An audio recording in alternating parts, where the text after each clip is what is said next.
안녕하십니까. 세상 읽어주는 남자 이상훈입니다. 오늘은 팀레드로 불리는 AMD의 급성장이 삼성 파운드리의 기회가 될 수 있다는 주제로 한 말씀 드리겠습니다. 그 AMD의 성장이 무섭습니다. 작년 초 인텔의 CEO가 재무통인 밥스완에서 기술통인 펩 갤싱으로 바뀌면서 인텔이 전열을 재정비할 것이라는 기대감에 안팎에서 이뤘는데요. 하지만 결과는 실망스럽습니다. 2분기 실적이 발표되면서 X86 계열 CPU의 시장 점유율이 발표됐는데요. AMD의 약진이 더 두드러지고 있습니다. 일단 그 역전이 어렵다는 서버 CPU부터 보겠습니다. AMD는 올 2분기 서버 CPU에서 13.9%의 점유율을 올렸습니다.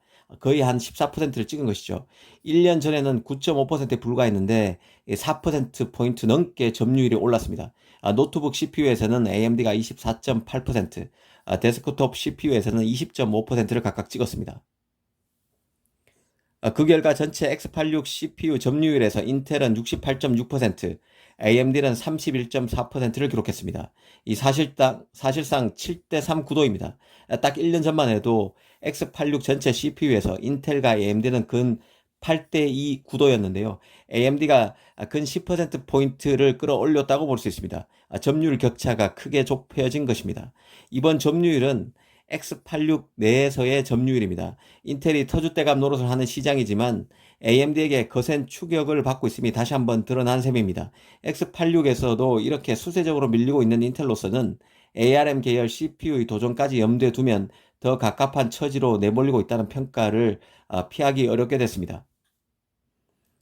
기본적으로 칩 제조 환경만 놓고 보면 그 AMD의 삼성 활용 가능성은 그 어느 때보다 높아진 상황입니다. 현재 AMD의 파운드리 파트너는 TSMC 글로벌 파운드리 단 두 개사인데요. 하지만 미세 공정의 경우는 TSMC 하나에 불과합니다. 그래서 생산 캐파를 늘리기가 어렵습니다. AMD로서는 CPU, GPU 등의 시장에서 위상이 강화될수록 그 파운드리 팹을 더 확보해야 하는 딜레마에 봉착하게 됩니다. 결국 TSMC에서 팹을 더 확보할 수 없으면 삼성 파운드리를 활용할 필요가 더 커집니다. 물론 그 TSMC는 AMD를 최고의 VVIP 고객으로 예우하고 있긴 합니다. 그 애플만큼은 아니어도 AMD는 TSMC의 3대 메이저 고객입니다. 사실 CPU에서는 인텔, GPU에서는 엔비디아에 이어서 2위 업체지만 CPU, GPU 시장에서 모두 최고 자리에 오르기 위해서 강력히 도전하고 있는 업체가 바로 AMD입니다. 지금 잘 나가고 있긴 하지만 The best is yet to come. 최고는 아직 오지 않았다는 문구가 잘 어울리는 업체가 바로 AMD입니다. 실제 CPU에서는 개인용 시장에서 더 나가서 기업용 시장인 서버 CPU에서도 급격히 성장률을 끌어올리고 있고 GPU에서도 엔비디아가 바짝 긴장해서 최신 그 GPU의 가격을 올리지 않을 만큼 AMD의 존재감은 커지고 있습니다. 그만큼 AMD가 현재 잘 나가고 있다는 뜻입니다. 그러니 TSMC도 AMD를 의식하는 것은 어찌 보면 당연한 것입니다. 실제 그 엔비디아는 TSMC의 생산 라인을 입도 선미하기 위해서 애플, AMD는 내지 않는 선지급금을 TSMC에 내야 하는 처지입니다. 그만큼 TSMC도 인류 팹리스로서 AMD를 예우해 주고 있다는 의미입니다. 하지만 그 AMD의 불만이 없을 리도 없습니다. 프로세서 라이벌인 인텔과 엔비디아가 AMD 견제를 노고라 하면서 인텔, 엔비디아와 TSMC 간 결탁이 강화되는 모양새인 탓입니다. 인텔만 해도 내년에 2023년 나올 예정인 미티어 레이크 CPU 칩의 일부 다이를 TSMC 5나노, 3나노에서 만들어 조립하는 것으로 알려져 있습니다. 인텔이 숙적 애플, AMD, 엔비디아에 앞서서 TSMC의 3나노 공정을 가장 먼저 테스트하고 있다는 보도가 적잖이 나오기도 했습니다. 엔비디아도 차세대 GPU 호퍼를 TSMC 5나노에서 만듭니다. 일전에 암페어를 삼성 8나노에서 만들었지만 TSMC 5나노로 다시 엔비디아가 파운드리 파트를 갈아탄다는 뜻입니다. 물론 일전에 말씀드린 대로 인텔 미티어 레이크 양산이 계속 차질을 빚으면서 TSMC 3나노 양산 일정에도 구멍이 생기고 있다는 말이 나오고 있긴 합니다.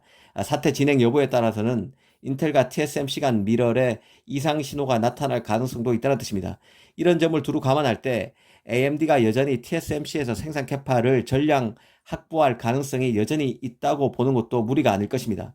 다만 그 CPU에서는 인텔과 애플, 그 GPU에서는 엔비디아가 그 TSMC를 지렛대로 AMD를 협공하는 형국이기 때문에 AMD로서도 TSMC를 견제할 파운드리 지렛대를 마련하는 게 유리한 측면이 있습니다.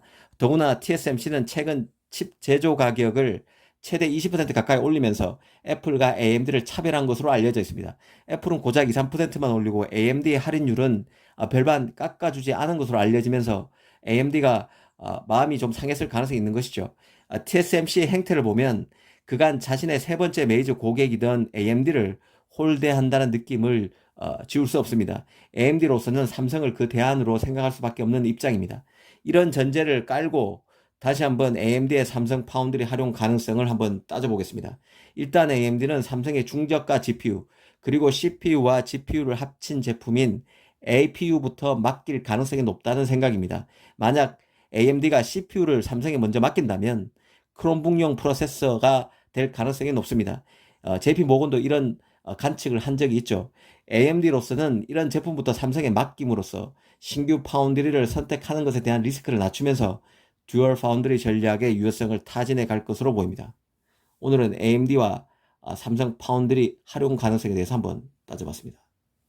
감사합니다.